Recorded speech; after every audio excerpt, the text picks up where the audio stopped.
السلام علیکم دوستو، آج کی کہانی کا نام ہے کسان اور گھوڑا۔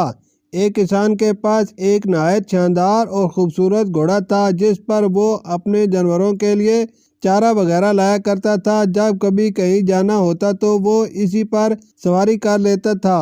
اس گھوڑے کا یہ بھی فائدہ تھا کہ جب کبھی کسان کو اپنے گھر والوں کو کہیں لے کر جانا ہوتا وہ اس کے پیچھے تانگا لگا لیتا تھا۔ وقت کے ساتھ ساتھ گھوڑا بوڑھا ہو گیا، اب وہ کسی کام کا نہیں رہا تھا۔ کسان کو اپنے گھوڑے سے بہت پیار تھا۔ جب اس کے دوستوں نے دیکھا کہ کسان کا گھوڑا بوڑھا ہو چکا ہے، وہ کسان کے کسی کام کا نہیں رہا، تو انہوں نے مشورہ دیا کہ اس کو شہر میں جا کر فروخت کر کے نیا گھوڑا خرید لے۔ کسان کا دل بھی یہی چاہتا تھا، لیکن اس گھوڑے کو خریدتا کون؟ بوڑھا گھوڑا تو کسی کام کا نہیں تھا، پھر کسان کو اپنے اس گھوڑے سے پیار بھی بہت تھا۔ آخر ایک دن کسان کا ایک دوست آیا اور اس نے مشورہ دیا کہ قریبی شہر میں ایک نہایت چالاک بروکر رہتا ہے، وہ یہ گھوڑا ضرور فروخت کر دے گا، بس اس کو تھوڑا بہت معاوضہ دینا پڑے گا۔ کسان نے کہا کہ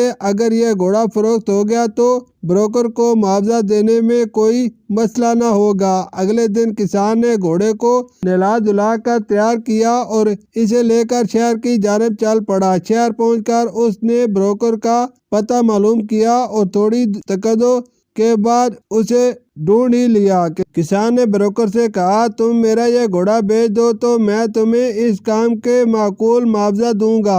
بروکر نے کسان کی ساری بات سن کر کہا کہ لو بھائی، یہ تو کوئی مسئلہ ہی نہیں، یہ گھوڑا فروخت کرنا میرے لیے معمولی کام ہے، تم نے کچھ نہیں بولنا، گاہکوں کو متوجہ کرنا میرا کام ہوگا، تم بس ایک طرف جا کر بیٹھ جانا، تمہارا گھوڑا صبح فروخت کر دوں گا۔ بروکر یہ کہہ کر کسان کو مہمان خانے میں لے گیا اور وہاں جا کر اسے آرام کرنے کے لیے کہا۔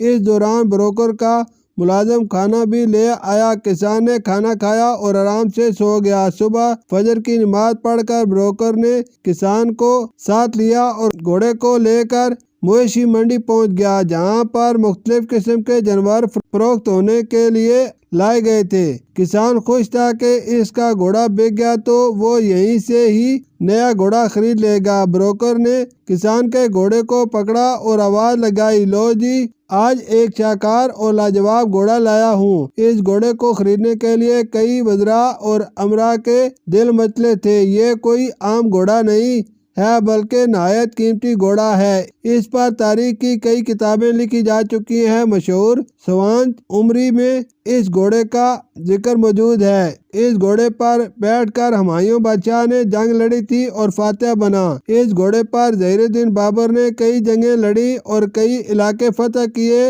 اور تو اور ہلاکو خان نے بھی اس گھوڑے پر بیٹھ کر دنیا کو فتح کیا تھا۔ سکندر اعظم تو اس گھوڑے کا شہدا تھا، اسی گھوڑے پر بیٹھ کر سکندر اعظم دنیا کو فتح کرنے نکلا تھا۔ یہ گھوڑا کوئی عام گھوڑا نہیں ہے، اس کو خریدنے کے لیے کئی بادشاہوں نے کئی چالیں چلی، کئی بار لڑائیاں ہوئیں، اس گھوڑے پر کئی مقابلے کیے، لیکن یہ گھوڑا قسمت والوں کے پاس ہی رہتا ہے۔ اس گھوڑے کی ایک اور خاص بات یہ ہے کہ اس پر نہ صرف بادشاہوں بلکہ گلی محلے میں بھی کئی جھگڑے ہوئے، کئی الیکشن اس گھوڑے کی وجہ سے جیتے گئے ہیں۔ اس کی خوبیوں کی لمبی فہرست میرے پاس موجود ہے، جو کہ میں بیان کرنے لگوں تو کئی دن لگ جائیں گے۔ مختصر یہ کہوں گا کہ گھوڑا نایاب ہونے کے ساتھ ساتھ قسمت والا بھی ہے، جس مالک کے پاس بھی گیا اس کو امیر بنا دیا۔ ارے یاد آیا کہ اس کی تاریخی اہمیت، یہ ایک بندے نے تو پورا کالم لکھ دیا تھا، وہ کالم میں اپنے ساتھ لایا ہوں۔ کالم کہاں گیا وہ کالم؟ بروکر نے کمال کی اداکاری کرتے